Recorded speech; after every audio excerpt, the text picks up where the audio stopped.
Ladies and gentlemen, welcome back to the Week Up Balls podcast.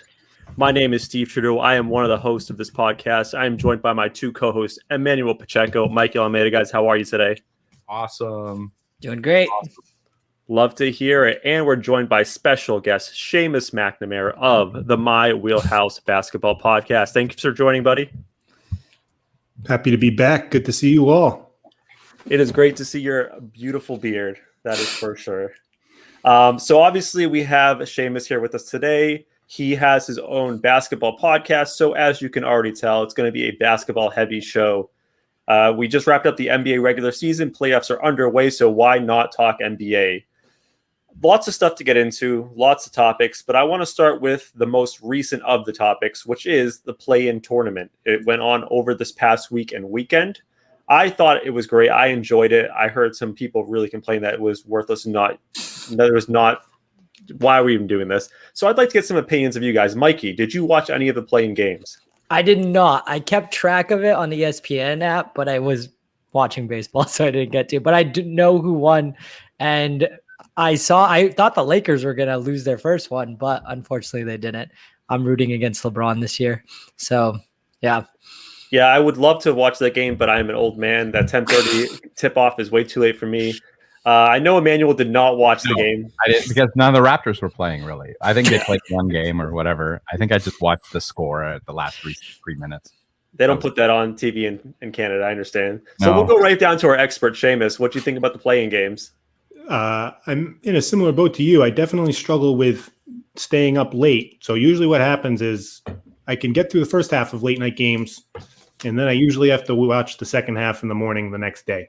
But I think it was an overwhelming success. I think it's here to stay. I think even if the worst case scenario happened, which would be LeBron losing marketing wise, they would still be bringing this back purely because of the motivation it gives the teams that are tiered between basically the 5th seed and the 12th seed, depending on how many games you're back at the last month and a half of the season. So it didn't eliminate tanking by any means, but it helped remove a few teams that otherwise would have been more motivated to tank.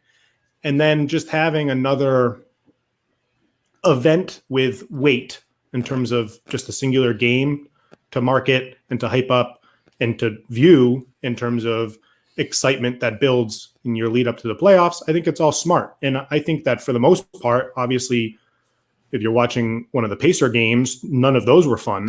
But if you're just thinking about it overall, I mean, both that Lakers-Warriors and the Warriors-Grizzlies game, those were both great games. But one went to overtime. The other one had an enormous LeBron shot in the second half.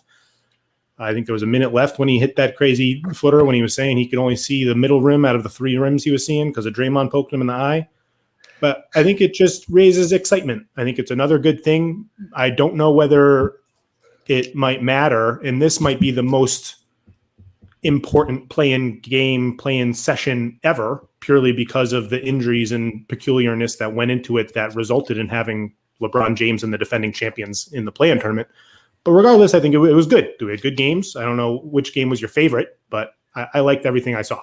So first, Indiana. No one's ever said the words Indiana and fun together in a sentence. So those games were not going to be enjoyable regardless. Yeah. I like their team, like some of their players, but just in general, rule of thumb, Indiana and fun don't go together. Second, LeBron with the eye poke. Listen, I've been poked in the eye a few times. I've never seen 3. All right. You might see like less because your eye doesn't work, but did he get a concussion? I don't know what he's thinking. But I like the dramatics. He threw it out there. That's right. But in general, this was a huge win for the NBA. Like, I don't think they'll ever go back from not doing this. It was an amazing win. Number one, those games drew numbers. I saw something that like the Lakers Warriors game drew numbers, the highest NBA numbers since the 2019 finals. So just that and alone, lots of eyes were in that game. People loved it. Watching the other sports, I have to give the NBA a gold star or whatever you want for having the best commissioner in all of sports. Adam Silver is by far the best, and you're seeing he took another smart chance and it worked really well. So kudos to Adam Silver. I think to piggyback off that, especially with the success that we just saw with this play-in tournament in terms of garnering attention, not only that Warriors Lakers game, but also the Celtics Wizards game. That was the highest rated TV game this season up to that point. Obviously, the Warriors game superseded that. And I wouldn't be surprised if the playoff games from yesterday and today outranked it as well. But up to that point, those were the most watched games of the season. But we see a willingness to experiment, and moving forward, we're hearing more and more things about stuff like expansion and mid-season tournaments, just ways to incentivize further development and further excitement of making the regular season matter and making the journey matter just as much as the overall landscape would make you think only the playoffs matter, and at the end of the day, that is it. But we see them using the WNBA and often the G League as kind of a test case to see whether things are going to work. So we're going to see how those things shake out there. But if the play-in tournament is any sign of what works and what does not, I think the NBA has a lot of things on its docket to look forward to as positive changes that are going to add some new level of excitement moving forward. So I like that you mentioned that midseason tournament, because I did read something today where they're actually really thinking about adding it. Maybe it'd be like an 18 tournament, and then the prize for this tournament would probably be like $1 million per player. So it's a nice little financial incentive bonus. I think that'd be great. Just like something to break up the season. Everyone knows, like, by game 40, people start to check out, and they'll be like, I'll check back in the last couple of weeks, see what's going on. So it'd be a great way to keep people involved, the regular NBA fan. Now, I know Seamus mentioned earlier that the play-in tournament really incentivized teams to not tank and try to be more into the NBA season because they have a better chance to make it into the playoffs. One team that I was actually surprised went the opposite direction, that had a shot to get into the play-in, was a team in Toronto that lives now in Tampa, was the Toronto Raptors. So they were in the play-in mix for a while, Emmanuel, and they kind of went the other way and said, screw it, we don't care. So would you have liked to see them be more competitive and try to get in? Yeah, but again, it's like it's still a building year for them, right? Like at the end of the day, they could not pull any of the games out at the very end. The last half of any game you saw, they pretty much lost any lead that they had. They weren't doing what they should have been doing, right, throughout the whole season. So they did show some great things during the regular season, even though like it wasn't their stars weren't there all the time. I know Seamus could probably lend some voice to this. Was one of his guys for this year was Chris Boucher. He looked great later on in the season. I'm a big fan of Chris Boucher, and I think they need to be excited about what he gave them throughout the season. He's still got some work to do. I think it's smart on their end to lean towards the lottery and trying to rebuild in that manner. I believe I remember it specifically. They had a game against the Bucks on my birthday, April 21st, and it was an extremely competitive game that they ended up winning. I mean, the Nets. That even though I think the Nets were missing a couple players, it was like, oh, maybe they are going to gun for this 10 spot. And then after that game, they probably had 12 games after that. I think they only won twice. So clearly they were sitting players. They're motivated to get as high as they can, get a higher odds of landing in the top 4. I think they're somewhere between I don't know exactly. I haven't looked at the tankathon or the percentages, but they're somewhere between 7 and 9 in terms of like the odds for what pick they're going to land. Yeah. And I think that's a smart choice. I think it's going to be interesting to see where they go next year. If I were them, I would look to see how much value Kyle Lowry has in a sign and trade market because he's a free agent. He's going to be targeted around the league. I think ideally he would like to stay in Toronto, but maybe if you could get a couple young pieces, break that dollar up into 3/4 and some dimes, it could be the right move. They need some big man help. I love OG Anunoby. I think he continues to be a player that's underrated by the general masses. And I think that they should move forward thinking about building around Van Fleet, OG, and Siakam. But I wouldn't even be surprised if they found a package that they liked for Siakam as well. Oh, wow. Emmanuel, what were you saying? Yeah, no, again, so Lowry is not going to leave Toronto willingly anyways. But right. I agree with you. I think that it is something that if they could get a good dollar for him, I'm super surprised that the Raptors better than most Canadians. Well, I mean, it's a fun team. It's a fun team. I liked a lot of the developments that they had. Whatchamacallit? Kem Birch was funny. A weird spark plug this year, but he's the type of player that they could use. So I think they should take more flyers like that on young players. But It's the door's wide open to do whatever they want over there. With the Messiah there at the helm, I think they got a lot of opportunities to manufacture that team in the way they see fit. Just want to call out that Kareem Birch is amazing, and he's from Orlando. Me and Trudeau met him after the Orlando game. Very nice. One man. of the nicest guys. Signed everything for us. Wow, I believe even it. though It was funny. We were standing in the seats, like in the rows, and we're looking at all the players come out, and then just from the back, Mikey gets a tap on the shoulder. We turn around. There's this giant of a man standing over us, be like, "Could I get by, please?" And Mikey's just like, "Can you sign this for me?" He's like, "Of course." He doesn't sound like that, but he's such a giant. I just want to give him that voice of like an ogre. He hustles, man. He hustles. He just wants to be out there and play. He plays 100%. Like, what, you can't ask for much more out of an athlete. I just have a big interjection I want to call a shout out to Mariah for she loves Swoosh's gorgeous beard. I just want to say thank you. That's a nice beard. It's very nice of her. Very nice of her to say. Yeah. One last thing on the Raptors before we move off the Raptors. I didn't realize it was going to be on the Raptors hour. I'm sure Emmanuel's happy about that. I'm but super happy. the one, I know there was a lot of good to take out of the season as far as, there was a lot of young players that came in and looked impressive. I think there's one thing that was a kind of a red flag for me is that I think Siakam took a step back in his development. I think that he changed his game dramatically. He was more of a low post player when he first emerged as an all-star. I think he's playing more in the perimeter. I don't know if it's his natural game, but it seems like he's trying to move farther and farther away from the painted area.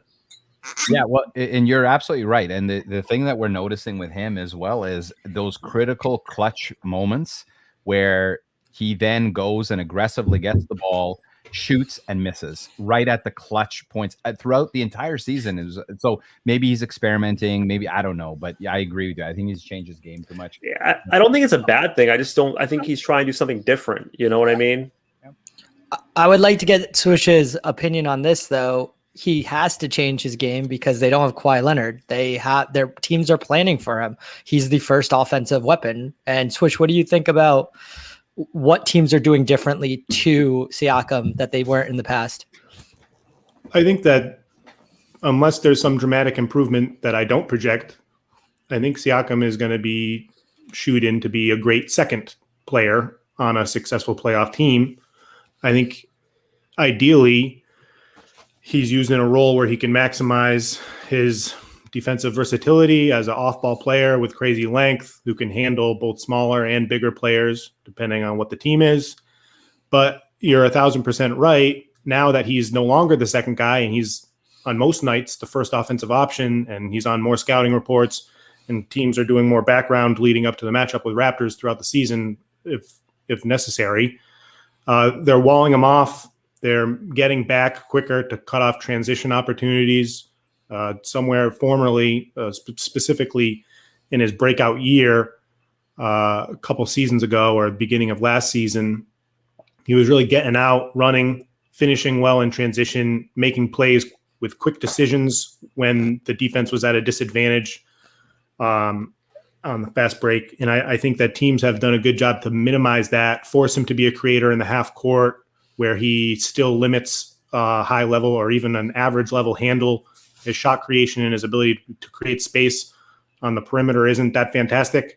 So for him to get back to being a clear, like borderline all-star player, whereas this year he kind of looked like maybe he was the 35th best player in the league, whereas last year at the end of the year, you were thinking this guy could be a top 20 guy. I think he just needs another person. Maybe it is in the front court. I'm not sure specifically which guy it could be, to take some of that offensive pressure off of him, to allow him to focus most of his energy defensively so he can be an all defensive team guy and someone that won't slow the pace down. Baines was a tough addition in the beginning of the year, and at times some of their other bigs have struggled to fit this role as well. I've liked what Birch has done at points, and Boucher is okay at 2, but their pace slowed at a lot of points this season, and I think that hurt a lot of the young players who I think would be more beneficial to playing quickly. But I think he can be great, and I think I would trade Lowry if I were them purely to get younger. I think the move a perfect example of what they should be doing is what they did at the trade deadline. I think swapping out Norman Powell for a younger player in Gary Trent, who does a lot of similar things, except his upside defensively, even though he has a shorter wingspan, is a lot higher, in my opinion. Obviously, he's way younger. So I think stuff like that they're headed in the right direction. I think as long as Siakam isn't required to be the number one guy, they can succeed in the playoffs, but it'll probably be a couple of years before they get back because finding that number one guy is difficult. Yep. I agree 100%. And I think it's a building year for them as well. The next 2 years, I agree that. And again, the coach, you got to give it to him for also putting out players in key games to give them experience, testing out, and it's a fun game when the Raptors are playing. And it is one of the more exciting teams, by the way. I think I'm just a salty fantasy owner of Siakam. That's why I have a negative opinion on him. But just really quick, let's wrap up the play-in stuff. There was a couple of comments that I received in some group chats about the play-in tournament, particularly that someone thought that the play-in tournament diminished the accomplishments of a regular season. And I just want to present the counter arguments to that. I know because people were like, well, why would you care about getting the 7-8 seed if you can just get knocked out and not make the playoffs?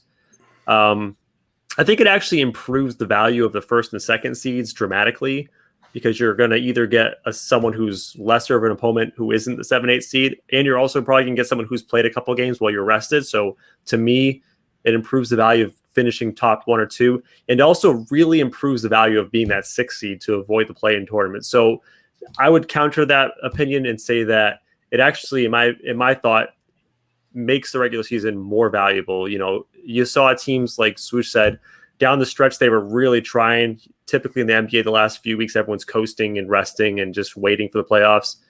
Not this year. I saw a lot of excitement, a lot of action. So I love it. That's my final thoughts on the play-in tournament. I know Seamus has one more thought. And after him, if anyone else has anything, just let me know. Seamus, go ahead. I think it's absolutely more valuable. And what it does specifically is it shifts what the value pockets are in each range of the standings. So formerly you have home court teams 1 through 4. That's a value pocket. You know what I mean? Getting up into that top space means you get home court through the playoffs. Getting to the 8 seed, obvious value pocket. That means you're in the playoffs. And then after that, previously, there weren't that many value pockets. Now introducing these new areas, exactly as you said, the 6 seed value pocket, you're avoiding this. Being either the 7 or the 8 value pocket, you only have to win 1 game to get in. Being the 10 or the 9, more so just out of that value pocket because you get an opportunity to get into the playoffs. And I think that just introducing more areas of incentivization is going to put a greater emphasis on your performance to get to those areas. You know what I mean? Obviously, it's more important if there's more things that you can land in that can result in better success based off of how you performed. So I think it's a home run. I think it was a good job. We saw how frustrated and irritated and emotional players and teams got when they were on the borderline of being the 7 seed. Think about what Mark Cuban, Luka Doncic, LeBron James, those guys were changing their tune real quick, crying about being the 7 seed. So I think it's obvious that it has value. I think it's really interesting. I think it's awesome for the teams that were formerly middling, which is one of the biggest areas of weakness that the NBA needs to figure out, how to help these teams that are on the treadmill of mediocrity, the Detroit Pistons teams, although they did a great job this year, the Sacramento Kings, the New Orleans Pelicans, the Orlando Magic. these no, Minnesota doesn't count. They're actually bad. They're doing leading the witness, Mikey. Leading the witness. Yes, Seamus. Right. These teams that are perennially between the 9 seed and the 11 seed, where they're never getting high enough in the lottery to get a difference-making young player, and they're never getting to the playoffs, they're just stuck in this area forever. So just a new area of incentivization to, hey, maybe if you make it to the 10 seed, you can make some noise in a playoff game, bring some credibility and noise and experience for younger players, or you can dip lower. I think it's a good idea. I think it helps several areas of weakness, and it definitely is a positive that's motivating effort in the regular season, not the opposite. It's 100% a home run hit. This is not going back to the way it used to be. But I just want to take a moment and appreciate you made a term up, Seamus, that I've never heard before, and I love it.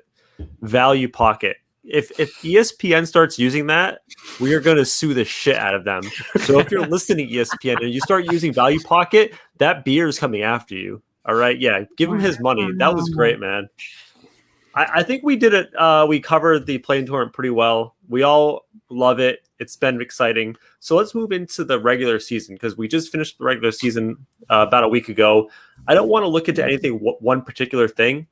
I kind of want to let everyone do whatever they want with it. So I'm going to pass everyone the ball.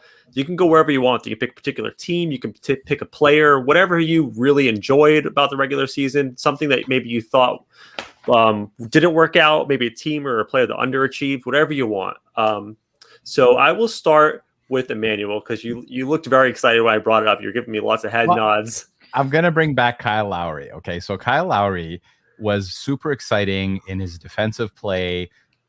He totally block, every shot and then basically get knocked down to the ground on purpose and get fouled on purpose. He was one of the best at that. Oh, so I just hate have it. to say, it was absolutely lovely to get all of the other teams pissed off with the way that he played. Can I just say Kyle Lowry is definitely first team all NBA flop team. 100%. Most punchable face in the league. Wow. Well, is that taking it from you, Mikey? Is that like Yeah. your Okay, one of your all-stars is a fan. I mean, Hall of Famers is a fan. Calm down over there. Calm down over there. I got it. Want to get into that? No, because you actually before the show you were very excited about this gentleman. So give us the rundown. What were you telling us about? So we have the fan, right? The Raptors fan, and he basically his name is. Oh shit! I don't. Yeah. You really a great. You did your homework there, Emmanuel. Listeners of the podcast, let me just stop everyone. Emmanuel was lobbying for this man. He should be in the Hall of Fame. Doesn't even know his name. Doesn't even know his name. Nav Bhatia. Yeah. So Nav Bhatia is a car dealership owner, right? So he owns a Toyota. I think it's a Toyota or a Hyundai dealership. I'm trying to find out. Yeah. But anyways, he is the number one fan in all NBA. Like he literally does everything for the Raptors. He's season ticket holders from the very, very beginning. The very first game the Raptors ever played in '95, he had season tickets. I have yes. What? I'm giving you the Matumbo fingers in the chat room because he's definitely, when I think of NBA fans at arenas, I don't think of him. My number one pick for NBA fan, I think of when going crazy in the stands, Jack Nicholson. Beat that. Okay. No, beat that. No, because he wouldn't be in every single game. Okay. Your other number one fan left. He would go to the away games. He would fly. This is just a business guy. This is not some celebrity. He's just a business guy. He was their number one fan and still is. Who would you consider your number two fan? Drake. No. Where's Drake right now? Where's Drake right now? What games are Drake attending? Because he's not attending the Toronto Raptors games. Not now. Drake is not a Toronto fan. He's not a Lakers fan. He's not a Kentucky Blue, whatever the hell they are fans. Drake is a front runner fan. Whoever's in first, that's Drake's squad. So get out of here with that Drake Toronto. That's fine. That's fine. And he has a fake title. He has some random ass office at Toronto's facility. He doesn't do anything. All his job is to just go like this in the sidelines. I'm going to take what Seamus was saying. He's a value pocket person. There you go. Hot pocket. That's what he likes. Seamus, you may now sue Michael for as much money as you want. He's still your turn. Take all my Litecoin. Take my one Litecoin. One Litecoin, which is worth like 10 cents now. That's excellent. So let's move on. Emmanuel, did you want anything else about your boy Nav? No, he's the very first fan ever inducted into the Hall of Fame. You cannot talk about any other Jack Nicholson. You can't talk about Drake. You can't talk about anybody else that is not a player that is in the actual Hall of Fame. I will say, though, during their title run where they won in 2019, I do remember seeing him at every game, and he'd get fired up, and I like the guy, so I'm not trying to knock him. No, but he wasn't even like, and that was the highlight, but he was like that at every game. I actually have pictures of me and him on the court, and he was all about the Raptors, the fans, about everything, about Toronto. Like he was the number one fan and still is. All right. Seamus. One last thing. Oh, I'm sorry. One last thing I got to say. So when people were knocking him for, again, turban wearing, a lot of hate that was happening, a bunch of stuff. You know what? He did not care, and he did not go and I think he got called out. There was a bunch of other things that were happening. Americans that were basically calling him these names and stuff. And you know what he did? He basically went and was like super nice to the people doing this to him. Like he literally was the epitome of a Canadian. I mean, going to these games. I'm not surprised to hear that because if anything, this one past year, the pandemic has showed me everybody's an asshole. We're all assholes, so I'm not surprised. That's unfortunate that happened. So besides fan Hall of Fame inductees, Seamus, do you have any takeaways from the season that really got you going? Either something that was very exciting that you didn't think that would happen, or something that maybe you thought would happen, didn't happen? I think you can't go past COVID, injuries, truncatedly short, more back-to-backs, 3 and 4 nights, 5 and 7 nights, all of the hiccups and roadblocks that the NBA had to include to have an NBA season this year. I think that needs to be the first thing you talk about when you talk about the season ever. And interesting stat to encapsulate that, and it might not at all, but it kind of just parallels this. I took some time to look up how many players per season play every game. So this year, there was 11 players to play every single game. I understand this is a microcosm. There could be years where a ton of players just play one short of every single game. I got one. You want to guess? I think I got guess one. some of the players? Sure, there's 11 guys. How many can you get? Go ahead. I know one guy is like known as an Iron Man, my man Jingles in Utah, but he might have missed a game this year, actually. Joe Ingles did not play 72 games this year. Wait, I got one. There is a Jazz player on there. Yes, go ahead. What was it? Russell Westbrook. Russell Westbrook definitely did not play 72 games. Oh. He missed games. Did Rudy play all the games? He did not. So the one Jazz player is Georges Niang. So you wouldn't have got that. Oh, the headlining guys. Okay. This is one of the bigger storylines behind recent MVP chatter. Jokic played every single game this year. Steve, the guy that you're wearing, Anthony Edwards, played every single game this year. Ant-Man. And then there's a lot of role players and random guys, RJ Barrett, stuff like that don't really matter. But the point is, on average, since 1995, there's about 30 players that play every single game. How did you just quickly dismiss the third overall pick, RJ Barrett? He's been like RJ Barrett and a bunch of role players. Yeah, RJ Barrett was the next most notable player. I mean, Ivica Zubac in the last game of the Clippers season where they tanked it in one of the most unwatchable but simultaneously watchable, hilarious games versus the Thunder. They had him tip the ball, foul immediately so he could get checked out. So he played every single game, but his last game he only played 7 seconds or something ridiculous like that. But anyway, this year not only has had the enormous asterisk of various teams dealing with a range from problematic to detrimental of COVID absences, but we also saw, on average, a slight uptick in injuries overall to the league. There's less health. There needed to be more additional rest. There was less practice time. And I think that moving forward, I'm being careful in what information I use from the regular season to help me predict and dissect what's happening in the postseason. And moving to next year, I'm going to be really careful with using any sample I have of information and data from this year because of how weird and impacted it is by external factors that are not typical for your normal NBA season. And I know exactly why you're doing this, Seamus, because that writing you have across your chest that says Celtics, I know where you're going with this because you're going to say those Celtics, man, they were hit the hardest with COVID and injuries this year. Aren't you going to say that? I mean, I wasn't going to say it next, and I can say it. I mean, I know you're going to get to it though. I mean, that's the storyline for the Celtics season. It's that they missed the most games to COVID health and safety protocols. They were top 5, not COVID games. They were top 5 in games missed to injury. They were number 1 in the league combined COVID and injury games missed.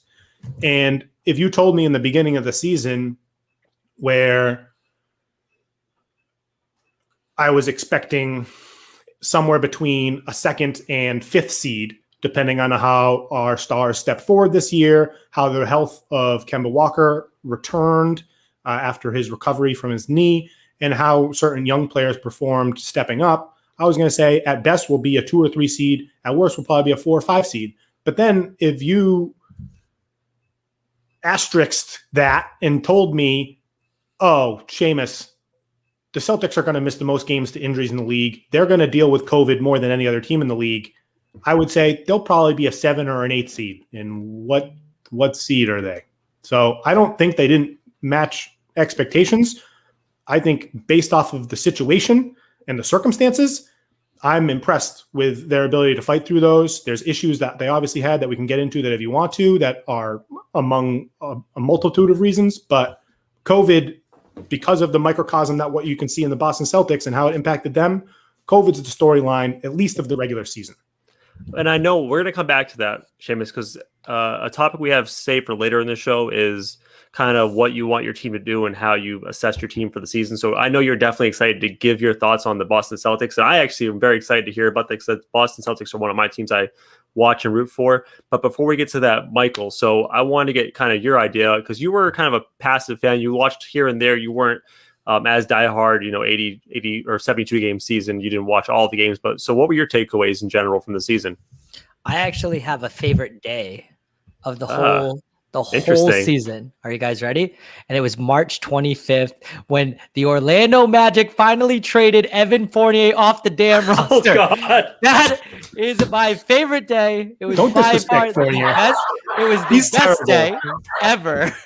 I've been lobbying it for years now, and that was my favorite day ever in NBA for the last maybe 3 years. Nothing against Evan Fournier. He's probably a nice guy, but I could not stand to watch him any longer.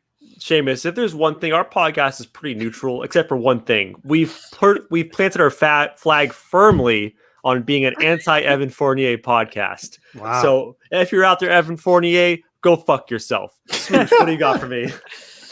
I like Fournier. I hope the Celtics re-sign him for less than $18 million a year.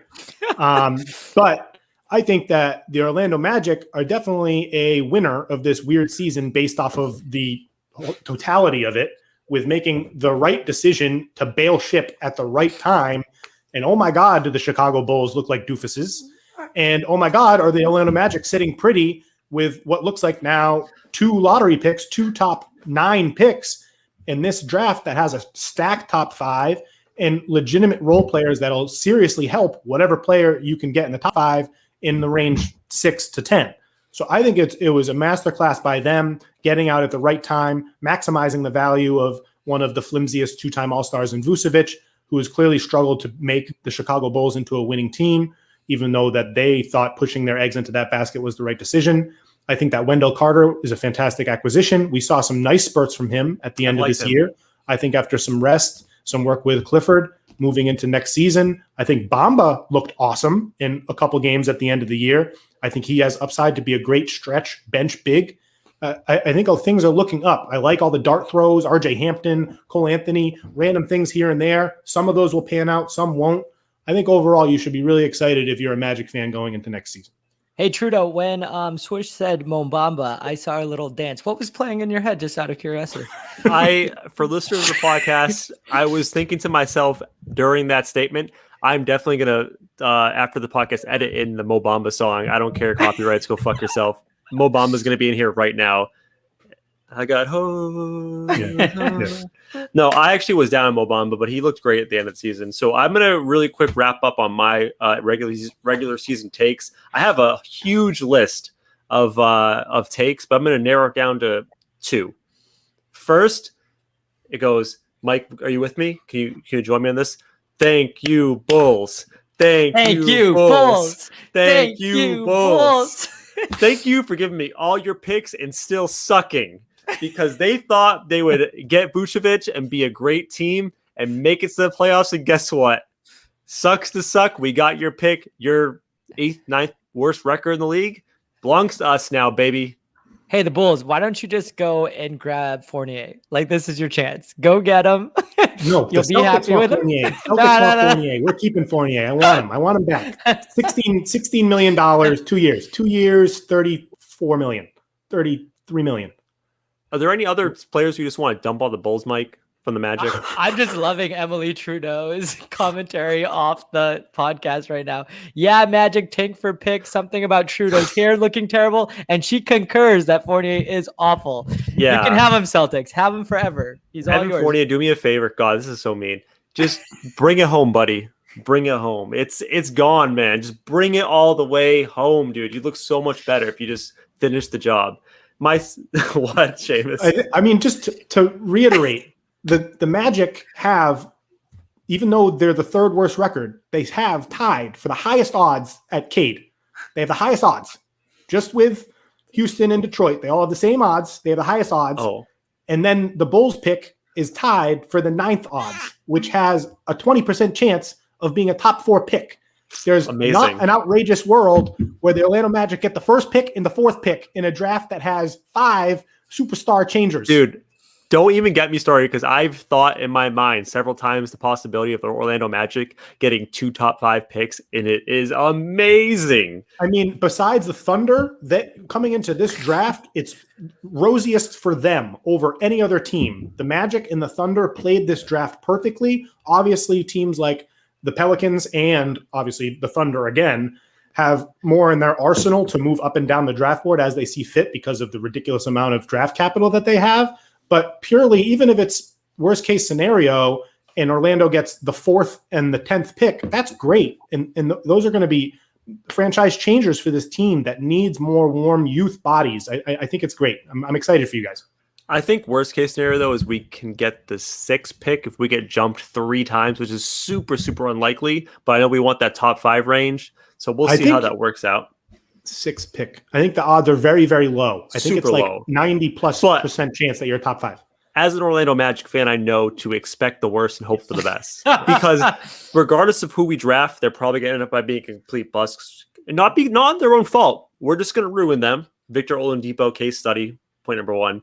We ruined him. He left. He became a star. My second and last takeaway, because I want to move on, is I thought that this rookie class was much better than we expected. I thought coming in, we thought they would be trash. We're like, oh, this is just a waste of the time, whatever.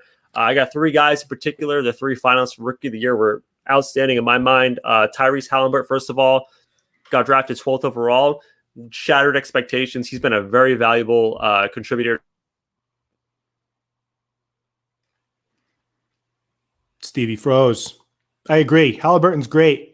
I like this rookie class a lot. When I was making my rookie teams for my awards, I understand there's only 2 rookie teams, but I made a 3rd just because I thought that there was 5 more guys that deserved to get some credit. And I think that coming into this draft, this offseason, it got the reputation of being a bad draft because it didn't have any top flight talent, but there's definitely ample amount, more than usual depth in terms of positive impact rotation players that are going to get heavy minutes and have long 8, 9, 10-year NBA careers. But I'm big. I'm not sure where Steve was thinking of going next. What do you think? Well, I think we were going to start with talking about the draft, right? Because the draft is the second best thing after the playoffs right now. So, Seamus, why don't you give us your top 5 picks for the NBA draft? Let's go right into it. Top 5 picks. Cade is the number 1. He's in a tier of himself. I don't care who gets the number 1 pick. Doesn't matter if you have a primary creator or not already. You want him on your roster. He's going to enter the league as one of the 5 best playmakers, passers in the league already. He can define all 5 positions. I think he's probably already one of the 30 best basketball players in the world right now. No-brainer, number 1 overall pick. And then after that, consensus among draft Twitter, media landscape, beat writers, college analysts, consensus is either Mobley or Suggs at 2, obviously the other one at 3, and then the G League guys at 4 and 5. And personally, out of the film that I watched, and I watched every single college game from Mobley and Suggs. I watched all the G League games from Jalen Green and Kuminga, but I think I've watched more high school tape from Green and Kuminga. So maybe I'm more partial to them because I've seen more of their tape in totality. But I think they're being severely underrated in the scheme of this top 5 purely because of the path that they took versus the allure and the bright lights that shine on you when you play in the March Madness tournament, when Jalen Suggs hits that 43-footer game winner in the Final Four, and just with Mobley having the reputation of being as good as he was. But I think I would have, and it's tough because Kuminga is actually pretty commonly regarded to be the 5th prospect. Wait, what? I'm struggling to decide between Jalen Green and Kuminga at 2. And then, again, you're going to be happy no matter what with who you get here. I just transitioned to NBA draft. But I'm just psyched because I think that Kuminga could be a world record, all defensive type player. I think that Jalen Green can score 20 points a game his rookie year. I think Jalen Suggs is immediately going to enter the league as potentially one of the better young leaders in the league. And I think Mobley offers, despite probably having the lowest floor, depending on who you talk to, I think he offers some of the more interesting malleability options of how to employ him in a successful manner with your team. So Cade, Kuminga, Jalen Green, Suggs, Mobley would be my top 5, but 2 through 4. In that order? They're all in that same tier. Yeah, 2 through 5, it doesn't matter. Pick your fancy. You choose to fit over best player available because you're going to be happy no matter what, I think. Now, the question that I have for you is, do you see any teams trying to move up into the draft? Like any teams that are kind of mid-tier that might make that big jump to try to get their guy so that they can push to the next level with the 1 to 4 or 1 to 6 top teams in those pockets that you were talking about earlier today? Right. So I think that it's known that this is I don't want to say that it's not a deep draft, but what we just said about the 2020 NBA draft having surprising depth, I don't think it's going to be the same for this class. It's just that the top end of this class is so good. And that, again, that's not to say that there aren't players that you don't want from 6 to 15, because there's absolutely going to be hits in there, guys that have all-star ceiling and such. But just thinking about that, there's going to be a premium on picks 1 through 5 in a way, even if paying up to get from pick 7 to 5, that's going to be costly. So just thinking about what teams have that capital and have that amount of assets in their war chest, your mind immediately goes to the Oklahoma City Thunder, who have 34 picks in the next 7 years, I think, including 18 first rounders. They can jump around this draft as they please. Yes, they may have to overpay, but if they get, again, they have Houston's pick. If Houston drops out of the top 3, that means they get the 4th or 5th pick from Houston. They get their own pick, obviously. But suppose they get their own pick as 3rd. They don't get the Houston pick. And then they get the Miami Heat's pick, I believe, which is probably, because they're in the playoffs, is probably going to be 16 or whatever. I see no reason they couldn't move up to 10 or 9 from 16 by adding 1 or 2 firsts. If they land outside the top 5 or they land at 5, I see no reason they couldn't add 1 or 2 firsts to move up to 2. Who knows? Maybe they'll attach 4 first-round picks to the 3rd pick to get to 1 so that they can pick Cade.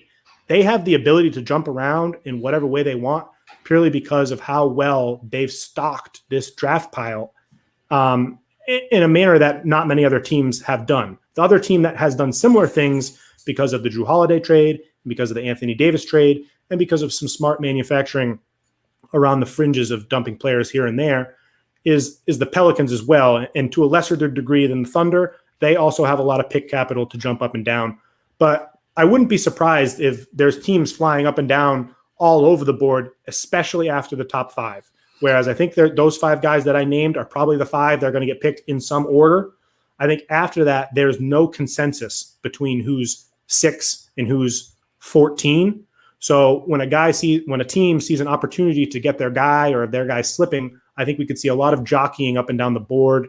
I wouldn't be surprised if a team that is normally competitive in the playoffs, like a Toronto or like a Golden State Warriors, who are both going to likely have a pick 6, 7, 8 in this draft, I wouldn't be surprised if they maybe either traded that pick away for a veteran player, someone that was more win now, or if they packaged, like I said, with like a Lowry or a Siakam situation to get even younger. And maybe it's Siakam plus the 7th pick, and you're trading it to Oklahoma City for the 3rd pick and I don't even know, Lou Dort or something like that.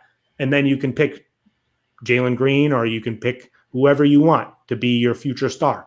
So I think there's going to be a lot of movement, and I think a lot of teams have the ability to be flexible. Got it, Emmanuel. I just have to comment. And again, I thought you were, Seamus, I thought you hit it right on the head, the nail right on the head. And again, with Nick Nurse and the Raptors, he's willing to do that. Like, he's absolutely willing to get younger players. He's really, really good at being able to have much more of a roster that more and more team members will play, not just the star, right? So that, I think that you're absolutely right. And I think that that's what makes the Raptors, I think, such a great team as a team, is that they're not really a one star player team, right? Which a lot of other teams are, right? So that's just makes sense. The question I have for you, Seamus, before we jump off the topic of the NBA draft is, who's your sleeper? Who is no one looking at that you're like, this is my guy. This guy's going to be good, and no one has them on their radar so far? So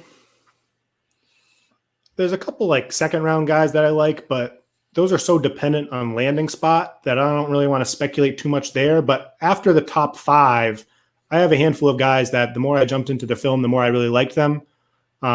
James Bouknight at UConn is a guy that, depending on when in the year you're looking at mock drafts and you're looking at scouting reports, he was as high as 7 or 8. And now I think most mocks have him closer to 12 or 13.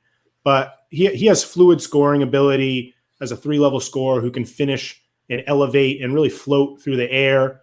I like his athleticism, and I think he's being severely underrated as a defender with length and tenacity, and a guy who overall has a lot of work ethic that's probably going to be put into the right practices in off seasons in the years future to really develop and to be a good player. He's 20 years old, so he's not Kuminga, who's still 18, but I really like him as a mid to late, somewhere like 10 to 12 lottery player, to end up probably being the best of that stretch, especially because that means he'll probably end up going to the San Antonio Spurs, or maybe he goes to the Warriors with that their own pick that they have, or just a team like that with a little bit more of a winning culture. I think he could be a shoo-in for a surprise, awesome career.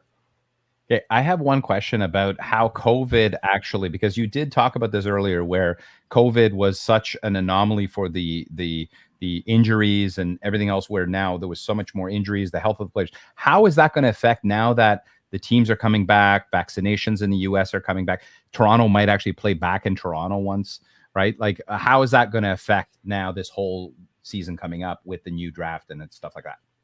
So this year, if you listen to a lot of draft evaluators from teams and maybe just college analysts, people that go and scout these players, they talk about how this year was one of the most difficult years to get a strong and firm grasp on what a draft prospect player, what he is, what he actually will be like. You know, it's yes, you can watch infinite tape and you can pull up Synergy and you can type in, show me every single time this guy was a ball handler in a pick and roll, and you can watch all those, but there's a certain amount of feel and personal connection that they weren't able to get from these guys that they typically were, which is why I think that recently we see a lot of players bouncing all over the place. Now that teams are spending more time to get a greater amount of research into players, they have more ability to send people to meet these players, do in-person workouts now that players are vaccinated. I mean, there were stretches in this college season where top teams, I mean, Baylor didn't play for 2.5 weeks. Right. So it was really, really difficult on scouts and on NBA teams to properly judge and measure players against one another versus previous years when they had so much more access, that I think moving forward on these players in this draft specifically, before June and July, when the actual draft is and the actual ramp up, I think you're going to see some dramatic shifts from players and where they rank out. And I think that because of where we are in terms of states opening back up, in terms of percentages of the overall amount of people being vaccinated, the acceptance that since people have the ability to get vaccinated if they want to be vaccinated, things are opening up in general. I think that scouting is going to return to normal pretty soon. So things with draft evaluation going into next year, where it's another exciting class with Chet Holmgren, who's going to Gonzaga, following Jalen Suggs, who was his high school teammate, who also played in Gonzaga. He's the next up guy. I think it's going to return to normal, and you're going to see a more typical scouting process, especially for college teams, because college was super weird this year. Watching college basketball, following what was going on, it was very hard and it was very unusual. You would watch games and you wouldn't know players were going to be out, and they would be missing 6-7 guys in their rotation. So it was hard to tell what games mattered, what didn't matter, what player was recovering from COVID, what player wasn't there because of reasons XYZ. So many things were weird about this season overall that I think that by next year it's going to return to normalcy. And even as soon as the draft, I think teams are going to have a more clear-cut vision of what is real and what is not real based off this previous year. So, Seamus, is there one team that you would say has an advantage over all other teams based on coming out of COVID and coming out of this? Was there any team that had an advantage based on the way things were set up? Advantage. I think that the teams that are best equipped to handle COVID are teams with a strong history of their medical staff, resilience with their front office, and the ability and reputation of their scouts over a large sample size. So teams like the San Antonio Spurs and the Denver Nuggets, teams that are prevalent and common in offseason and international, specifically scouting, and the amount of hits that they have on picks in the draft from pick 19 to pick 30, I think those teams are at an advantage purely because of the history and the reputation that they have as that status of a team that's more cohesive top to bottom, that knows what it's looking for in players, and that probably has built connections overseas and in college in a way that they can help compensate for the inability to specifically see those players in person. Whereas a team that has a spotty history and doesn't have as big of an analytical staff, and their medical staff struggled, I think the Sacramento Kings or something like that, I bet you they're probably going to make questionable decisions come the draft, So it's kind of more so what you know already as the teams that are good organizations. There might be a brief continued separation that becomes more blatant between the good and the bad in the league because of these situations heightening those high ranges of expectations and everything that they have at their hands. But eventually it'll balance out. So I don't think it's like the Thunder are sitting pretty because they have so many assets and they have a good front office. So I think it's, if you're a good team and you have assets and you have a good scouting profile and you have a good medical team, I mean, look at what teams like the Utah Jazz and the Phoenix Suns did this year. They were two of the healthier teams in the league. They avoided COVID protocols. And you look at, I mean, I don't want to hamper too heavy on the Celtics. I don't know when we're touching on that, but they fired and relieved, and a couple other guys retired from their medical staff a couple of years ago. And you can tell ever since that, I believe it was like Tatum's rookie year was the last year of a trainer that had been there since the Bird years. And you can tell that revamping a staff can have an impact on a team's performance, especially in a year when you are so dependent on your medical team's vision, structure, organization, all those things. Having a good team in place is going to further separate you even more from your subsidiary competition that previously didn't know what it was doing. You know what I mean? Right. That's very well said. And I think you're absolutely right. I think that it will depend on how well their staff, the back office, all of that was doing during COVID. I think that's a really good point. You're actually pretty good at this, Seamus. Hell, holy shit. You're good. I don't know what Mikey says about you. I think you're a great guy. I'm enjoying myself. Thank you for the lofty compliments. Seamus, before we wrap up, is there anything that you want to add with the NBA draft that we didn't touch upon? NBA draft? No. No? If I was the Thunder, I would trade a lot. I would trade a lot of picks. If I didn't get the number one pick, I would trade a lot of picks to move up to the number one pick. I think the teams that have the ability to go get what pick they want should do it, because Cade is that guy. He is a franchise changer. The Thunder, they could trade 4 first-round picks in the 4th pick to go up to 1, draft Cade. They could trade 6 more first-round picks and Darius Baisley or whatever the heck they want and go and get Karl Anthony Towns, and they could be a playoff team next year. They can change their future direction of their team so fast because of how many assets they have and young players that frankly have proven themselves to have value. I think the Thunder are the biggest team to watch this offseason, specifically with how their draft is, the lottery specifically, is going to shake out. So I would pay attention to them because I think they have the ability to make waves. And if I was Sam Presti, I would hunt down Cade Cunningham, whatever it costed. My question for you is Sam Presti the best GM in the NBA? Who's your favorite one? Who's number one? He's top 5. I mean, top 5. Okay. I mean, yeah, he's probably. I mean, it's so close with how these teams manage, and small decisions here and there can completely change the fortune of your franchise, short and long term. You got to give respect to Popovich and Buford. You got to give respect to Pat Riley and the front office they have. You got to give respect to Danny Ainge and the history he's been in the league. He's the 3rd longest tenured GM that we have. You got to give respect to Dennis Lindsey and what the Utah Jazz have done as being a cohesive unit that has the same messaging and really know they're all on the same page from top to bottom, from owner to 12th man, owner to trainer. You know what I mean? So I don't know. I haven't made my specific rankings, but I would say Presti is probably up there. Next time you're on, I want to do that. I want to see who's your number one guy. Who's your number? Because I know that Emmanuel, his guy over at Toronto, I don't know if he's going back. Is he going back? Is he coming back, Emmanuel? Inside scoop. What's the inside scoop? Yeah, is he coming back? Tell us. Your buddy. You're talking about who are you talking about? Your Masai. GM. Yeah. Your friend Masai. I don't know. I don't have any inside scoop.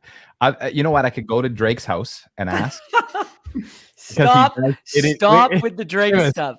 You're going to get a restraining order again. Yeah, so we can actually. So Luca, who is on this podcast many times, and he's another basketball fanatic, football fanatic, and he lives very close to Drake. So we can actually go visit him. I am going to make it. There was a girl that was arrested recently for being in front of Drake's house. So I'm going to try to see if I can do the same.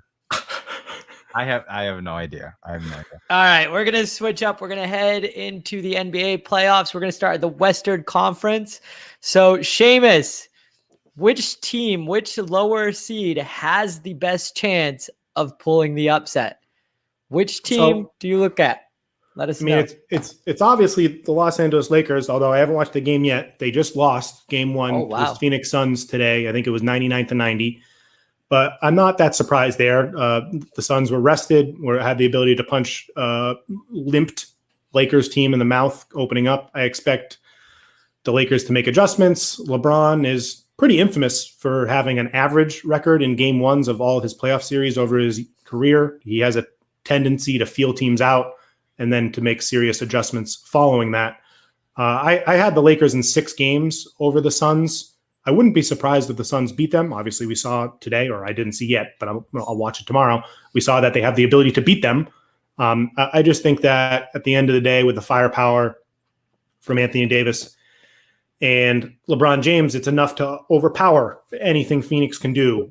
Chris Paul has a spotty history in the playoffs. Obviously, this has been a fantastic year. I think the storyline of him being a top 5 MVP candidate is a little overblown, but he's been great. I think the X factor of the series is definitely DeAndre Ayton. If he comes to play, I think they have the ability to extend the series to at least 7 and maybe even win. We saw this afternoon that he outplayed Anthony Davis purely based off of all the texts and notifications and highlights I'm getting fed to my phone and statistics from the box score. I'm assuming the eye test will match it when I watch tomorrow, but it looks like Ayton outplayed Anthony Davis in game 1. And if he can play up to Anthony Davis for the rest of the series, then the Lakers have a serious problem. So they would be my clear-cut pick. I think besides that, I'm picking chalk in the rest of the conference. Not that it won't be difficult for teams here and there. We saw Portland take home court away from from Denver last night. So that could be another interesting one, even though I still have still have Denver winning that series, but the only team I see getting upset is the Phoenix Suns, purely because they got the short end of the stick with the Los Angeles Lakers in the draw. All right, let's switch conferences and head to the Eastern Conference and give us the same exact analysis. Who has the best shot at upsetting their higher seed? I don't think Philly and Brooklyn are going to lose.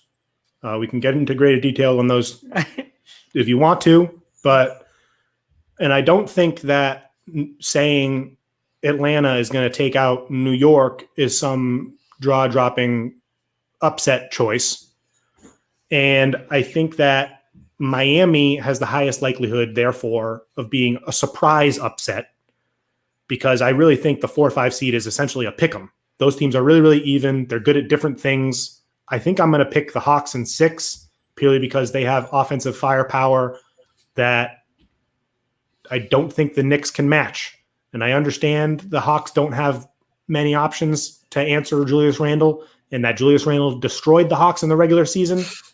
But I think Trae Young and Bogdanovich and Herter and DeAndre Hunter, they have too many options to be potent offensively. So Atlanta will get the upset. Miami is the most likely to be a surprise upset, although I'm still picking the Milwaukee Bucks, probably in 6 games. That's crazy. So the other question I had for you while we're staying in the Eastern Conference is, who are your teams moving on? Like, can you name them from one? Yeah, I mean, I got my full bracket, so I think Philly sweeps the Wizards. Okay, I don't think they have enough health from their top end of their roster. I think that hamstring with Bradley Beal is a big issue that clearly impacted him in both the play-in games. And as you know, hamstrings can act up at any moment. You can feel 100% healthy and you can take a wrong step and you can be down in the dirt again. I think Westbrook is a holy smokes roller coaster that can put up 25, 15, and 15, but he might be playing losing basketball while doing it. And then the rest of that roster, I don't depend on any of them enough. So I don't see any way they get past 5 games. So at most, that series is 5 games, but I'm picking a sweep there. I said I got Hawks in 6. I wouldn't be surprised if it was Hawks in 7. I wouldn't be surprised if it was Knicks in 7. I would be surprised if either team won in 5 games, but anything else is perfectly within question. I got Philly sweeping whatever team wins. Sweep the Hawks, sweep the Knicks, doesn't matter. So Philly's going to have a huge advantage here in the ability to get extended rest in this postseason to make sure that their top line talent is healthy. It's essential that Embiid is well rested for the games that are high leverage come Eastern Conference Finals, and if things go right, the NBA Finals. So on the other side of the Eastern bracket, Milwaukee, Miami is going to be tough. I think almost every game in this series is going to be close. It's going to be a battle. These teams wanted each other, and I think that really makes this series more interesting than a lot of the other first-round series. Miami wants to prove that we still have Milwaukee's number, and Milwaukee wants to prove that we're a different team. We're not scared of you. We're not the Los Angeles Clippers being babies and avoiding the Lakers. We're gunning for you, and we're going to take you out, and it's going to be a statement series win. So I think with the addition of Drew Holiday and what flexibility he gives them alongside PJ Tucker as well, I think they're going to be too much for Miami. We saw them get an exciting overtime win with that crazy awesome step back from Chris Middleton yesterday. That was a really good game, even though it was a little sloppy in the first half. I think Milwaukee gets them in 6, maybe 7. I wouldn't be surprised if Miami won, because they're awesome. And the X factors for that series are probably whether Duncan Robinson, Tyler Hero, and Goran Dragic can be the playoff performers that they were last year and that they haven't been this regular season. So there's some interesting storylines there. And then finally, the Nets and the Celtics it's a super weird series. A lot of analysts are picking 5 games or a sweep for the Nets. I would be surprised if it's a sweep. I got Nets in 6. I think the Boston Celtics proved to me last night that they can hang defensively.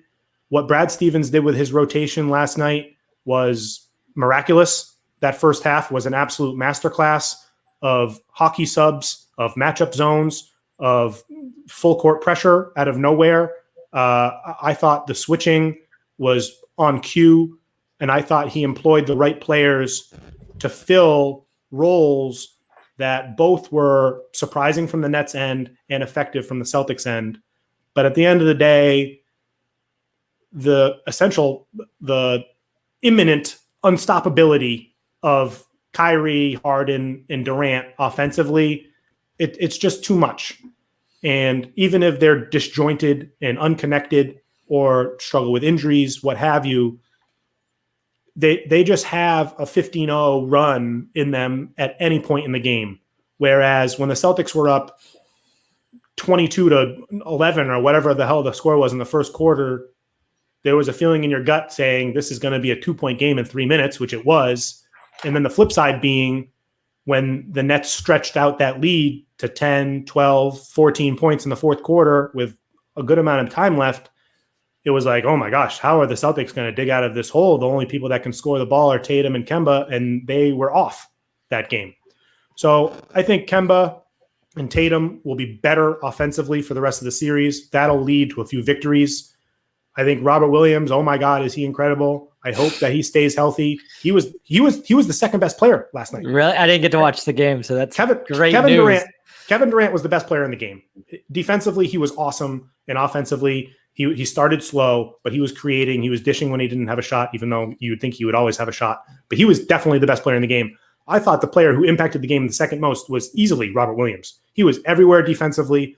Offensively, he warps the floor in a manner that I don't think any other player in the league does, with his vertical threat, with his quick decision makings at the top of the key and on the roll as a passer.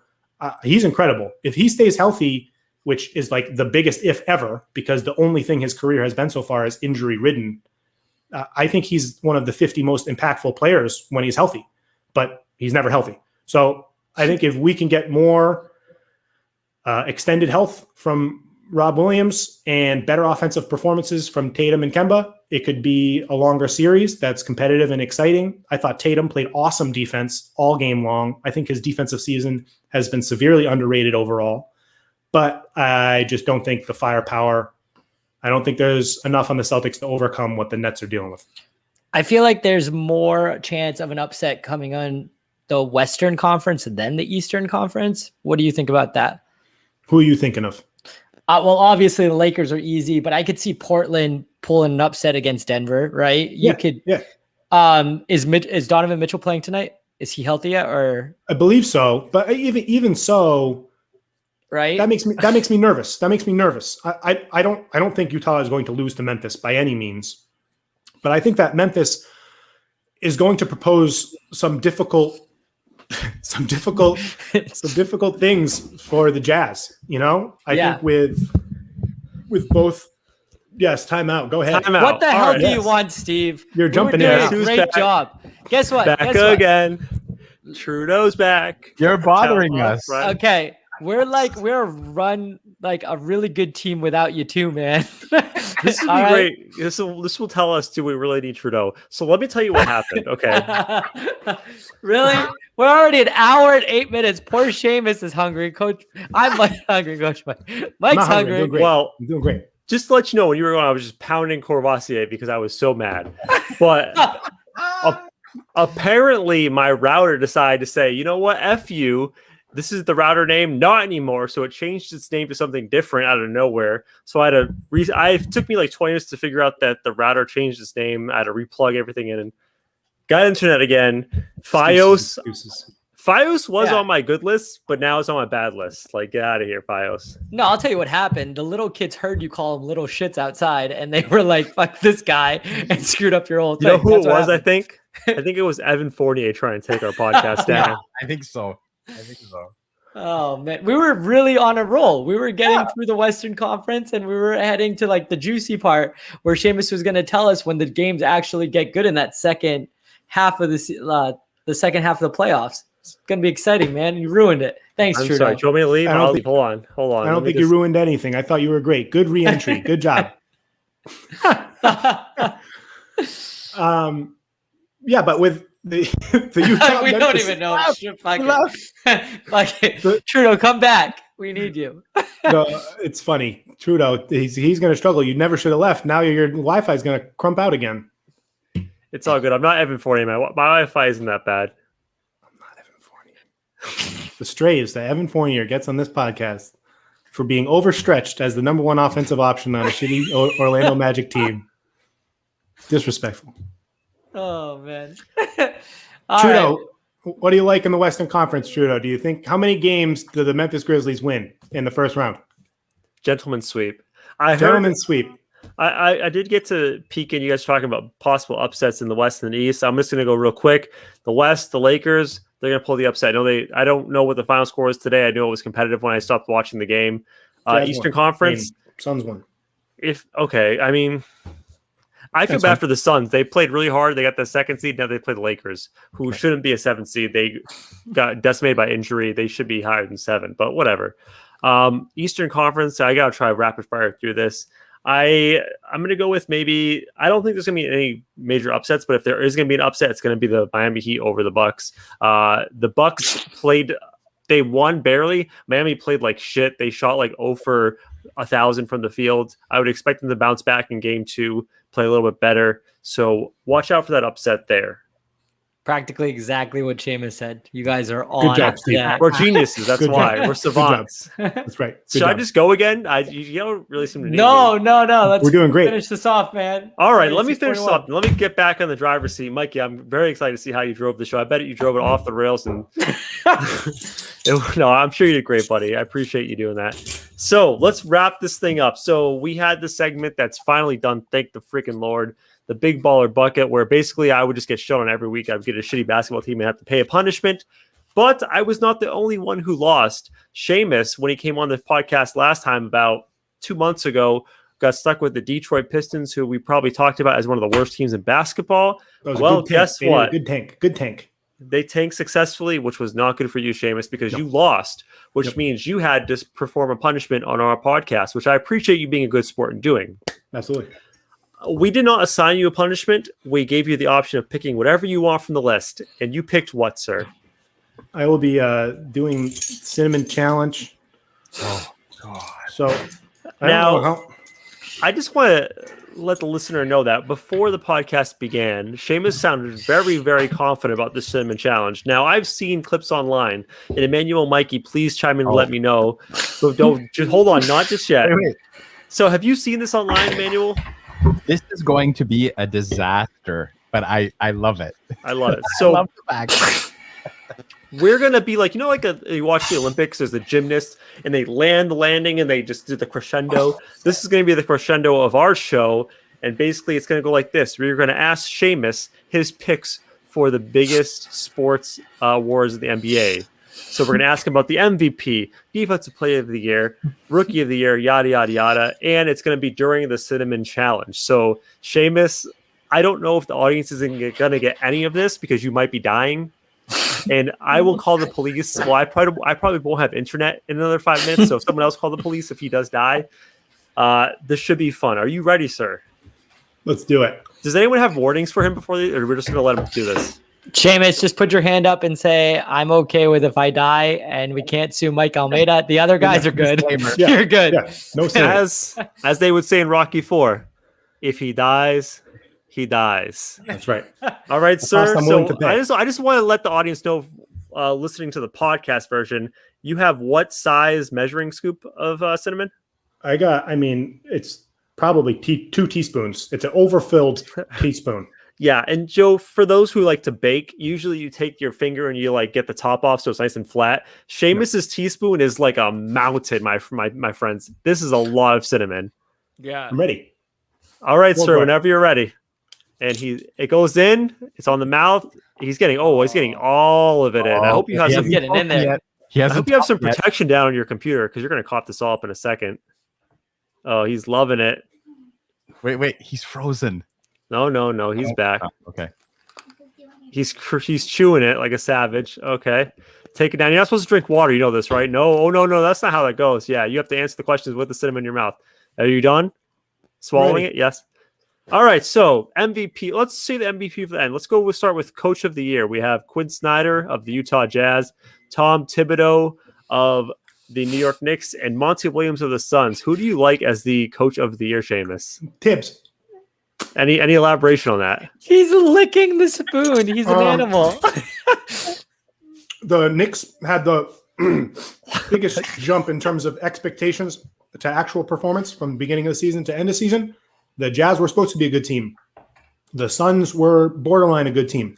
So I think what Tibbs has done with a lot of players that were formerly bad NBA players is more impressive to me. I think Quinn is my number 2, and Monty Williams is a great number 3. Awesome Coach of the Year ballot for sure. Are you okay? There's a lot of licking going on. I got a lot of. There's a lot of residual cinnamon everywhere. Okay, you're taking it like a champ, though. I'm very surprised. All right, moving on.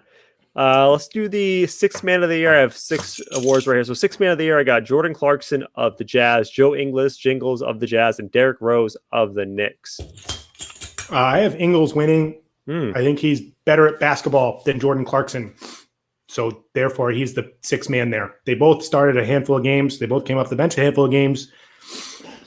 I think having 2 6-man candidates is probably a big reason why they've been as competent as they have all year. And Ingles is great. He's a good defender. He's an awesome creator. He's having one of the most efficient seasons shooting-wise that we've seen from a bench player in essentially history. I think the allure and excitement of Jordan Clarkson as a spark plug, classic 6-man, I'm a guy who comes off the bench and scores you 20 points, kind of overrode what Ingles has done from start to finish as an awesome player on both ends of the floor. You sound great, but I do need to ask, are you okay? Because there's a lot of snorting in between these answers. I'm doing great. Okay, are you sure? Yeah, my mouth tastes weird, but I'm fine. Okay. So last couple. Most improved player, Jeremy Grant, Michael Porter Jr., Julius Randle. To me, this is an easy one. I caved. I don't know if I'm allowed to do that.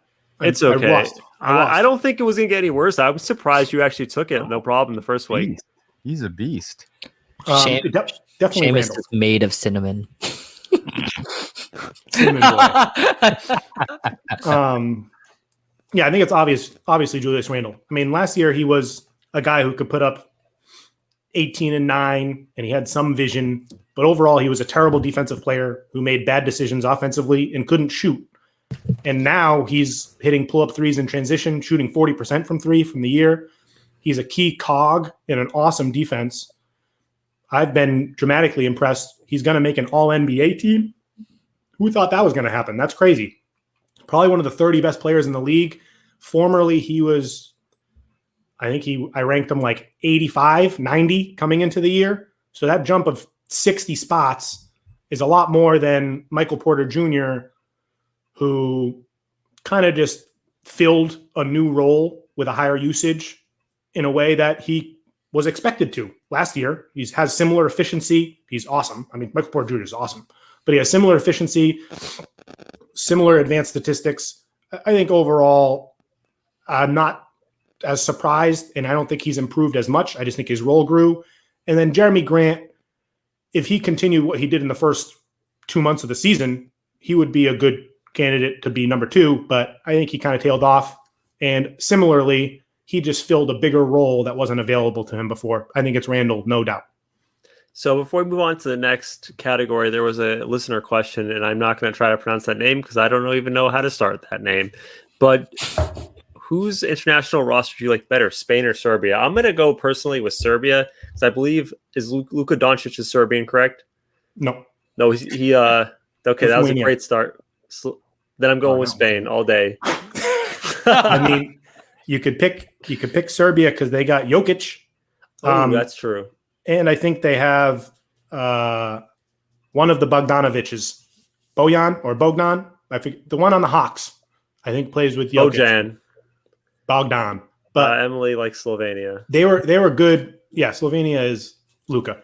And they have Goran Dragic. There's a lot of good international teams. I mean, Canada's going to be good. They got Shea and Dort, Nickeil Alexander-Walker, a couple players that play on the Thunder as well. A couple players from Toronto that play up there.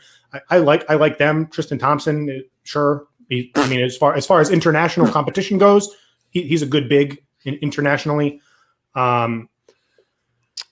It's tough to say. I mean, I haven't watched. Teams like Spain and like Serbia have this instinctive chemistry that's really built in and is exciting to watch. But scouting those teams and saying this team is going to do this is kind of tricky when they only play once every X amount of years. So you kind of just got to say, well, this guy's from that country, so that means they're going to be pretty good. So I would put Serbia above Spain. I would probably put Luka and Dragic in Slovenia over Spain. Then it's Spain. I mean, the Gasol brothers and I think Serge Ibaka used to play for them, and Rubio and the good players they have over there now, Sergio Llull and Rudy Fernandez. I mean, they're good, but I don't think they have the firepower that other countries do. All right, let's try to fire through these last three categories and wrap up this show, shall we? I don't know about this one personally. Depoy, Defensive Player of the Year. I got three guys that I have no idea about. Gobert, Green, and Simmons. Personally, I think Green's probably the third in that category. To me, it's between Gobert and Simmons, and I probably would give the edge to Simmons only because he's never won it before, so voters usually kind of like to give a new guy a shot. Are you with me on that one? My Defensive Player of the Year isn't on the finalists ballot. Wow, contrarian. My Defensive Player of the Year is Bam Adebayo. I think that the NBA is in an interesting place in terms of coverage because of the access that media, beat writers, and analysts have to stats. They often push information proven out by stats. And sometimes that's great. And there's stats you should definitely pay attention to that help understanding the game. And then there's other stats that don't. And I think it's really important to caution fans, caution media, caution everyone at crediting individual players with defensive stats, advanced defensive stacks, these all-in-one catch metrics. Defense is a team performance-related statistic. In every stat, that's like when Rudy Gobert is on the floor, the Jazz have X defensive rating. So much goes into that that's not just Rudy, that often it can blind what you're seeing and what actually matters. And yes, Rudy Gobert can definitely be one of the best regular season defenders in the league because of his rim protection and because of his ability to impact teams as a drop defender, specifically teams that are bad. But I think the things that Ben Simmons does are more valuable, his ability to guard all five positions. And I think that what Adebayo does is a nice middle ground between what Ben Simmons offers as a versatile guy who can defend five positions. Bam can do 4.5. And with what Rudy does as a supreme rim protector who is a deterrent and someone on the backside who allows his perimeter defenders to be more aggressive and more willing to get beat because they know they have Bam or Rudy behind them. So my Defensive Player of the Year ballot is Bam 1, Simmons 2, Gobert 3. All right. So the last two I feel pretty passionate about as far as discussing them, but we'll try to be brief. The first will be Rookie of the Year. Obviously, I am rocking an Anthony Edwards jersey. I don't think he's the preliminary favorite to win the award. I think that Vegas has LaMelo Ball as the champion. I just want to plead the case really quick for Anthony Edwards. If we're going to discount LaMelo Ball's time out and say, well, he was injured and we shouldn't take that period into account, we should also take into account the time that Anthony Edwards had to spend with that awful coach that I can't remember his name because he was so trash. What was his name, Swoosh? Early year? I forgot it already. Yeah. But Finch, whatever. Finch is great. Finch has been great. He's unlocked Anthony Edwards since the All-Star break when the new coach took over. Anthony Edwards has been an absolute superstar in this league. He's surpassed expectations at that point. So if we're going to discount the time that LaMelo Ball missed with the injury, we should also discount the time that Anthony Edwards had to play with that god-awful coach. Ryan Saunders. Ryan Saunders, thank you. Saunders. So that's my case for Anthony Edwards. Well, who do you like for Rookie of the Year? I think LaMelo's going to win. I think he'll win. I have him first on my ballot, but Edwards had a more impressive ceiling. His high performances were more high than LaMelo's highs. And if you care about missed games, then I think there's no reason not to award Anthony Edwards the award. But I think it's just because how good LaMelo was from start to finish and because of how bad Anthony Edwards was in the early stretches, even with a different coach, I understand. I just think it's more likely that LaMelo gets it. And LaMelo is awesome. I mean, he kind of had a flub in the play-in game, but he was an awesome rookie. He exceeded all expectations. Coming into the draft, I didn't think he had all-star ceiling. He clearly has all-star ceiling. Yeah, I agree with you. I think that he's had a better statistical year from start to finish, but as far as the ceiling, I would rather have Anthony Edwards right now to start my franchise with. Also, that guy's funny as hell, man. If you ever watch his post games interviews, he's the man. You gotta love him. I think he's got to be the best personality in the entire league. Yes, absolutely, for sure. He's hilarious. He's like easily the most genuinely unintentionally funny person in the league. I listened to someone, Bomani Jones, talking about most guys come to the NBA, they're almost like trained with like athlete talk, like how to talk to media. No one told Anthony Edwards how to talk to media. He just talks like a regular person having a good time. I love him.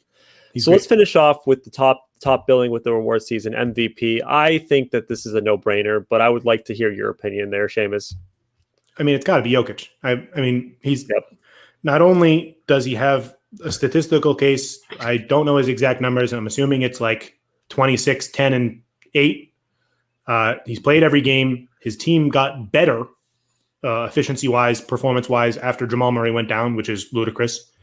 And he's improved in a lot of areas that were issues for him previously, specifically defense in the pick and roll, defense around the rim, his ability to handle himself in the post, his ability to call his own number in terms of being a confident shot creator and not just a creator for his teammates. He's being more selfish, not in a bad way. And I think it's showing out. He dominated Bam. He dominated Rudy Gobert. He dominated anything any team threw at him. He was phenomenal from start to finish. He's still 25, 26 years old. His future looks like he's going to be an all-time great as long as he can get a team surrounded around him that can help him get to the promised land. I see no reason why he won't be one of the better players to ever play. I think the only thing holding him back is that he looks like a loaf of Wonder Bread. That's great. That's a great factor, though. That really is. But just to add to what you said, he doesn't have the lead in like points per game, rebounds per game, assists per game, but he leads in these categories. Ready? Win shares. So he adds the most to a team winning. Box plus minus, value over replacement, and player efficiency rating. So this guy comes in, plays his ass off, does exactly what he needs to win. He's efficient and he gets results. Like that's what you want in an MVP. It's not empty calories. No, and I think if Embiid was healthy for the full season, I think he would have a serious argument to win over Jokic. But just because he wasn't, and because their defense was able to sustain without Embiid, Embiid's my number 2. But I mean, Jokic has been ridiculous. And you watch him, even though I understand they lost, he's one of the few players in the league that you can depend on to step it up a notch when it comes to playoffs. You know what I mean? There's certain players that when they enter the playoffs, their production goes down, their efficiency goes down. And there's other players that it goes up. And that's rare. Even though you would expect that from your superstar players, that's not what happens often. Even superstars usually trend down statistically, enter the postseason. Jokic hasn't. Jokic has been a ridiculously efficient and effective and dominant, frankly, postseason player so far in his early career. All right. Well, I want to thank you, Seamus, for spending the time to deal with our shenanigans and give us some credibility and some insight. But before we get out of here today, I want to say a big happy birthday to our good friend, and he's kind of like a fourth co-host on this thing. We love him to death, Luca Wolf. I'm gonna steal the Levitard "Happy Birthday" to you and edit it right now. Yes. So, Luca, thank you for being part of our lives. We love you, buddy, and happy birthday, man. And Mikey, Manuel, it's always a pleasure, man. Had fun. Thank you, Mikey, for holding down the fort while I lost internet. Go to hell, Verizon Fios, for kicking me off the internet. Evan Fournier is to blame, not Fios. Evan Fournier, bring it home, buddy. And listen, guys, if you like the basketball talk, if you like the really good analysis, check out Seamus's podcast, My Wheelhouse Basketball Podcast. You can find it on Spotify, iTunes, pretty much wherever you get your podcast. So please, I implore you, check that out, rate, subscribe to review to his podcast. We would appreciate that. And also, we'd appreciate you listening live watching now, rate, subscribe, review. We Got Balls podcast. We do this thing once a week. Thank you for listening. We'll talk to you next week. Peace out. I like Seamus's dance. I think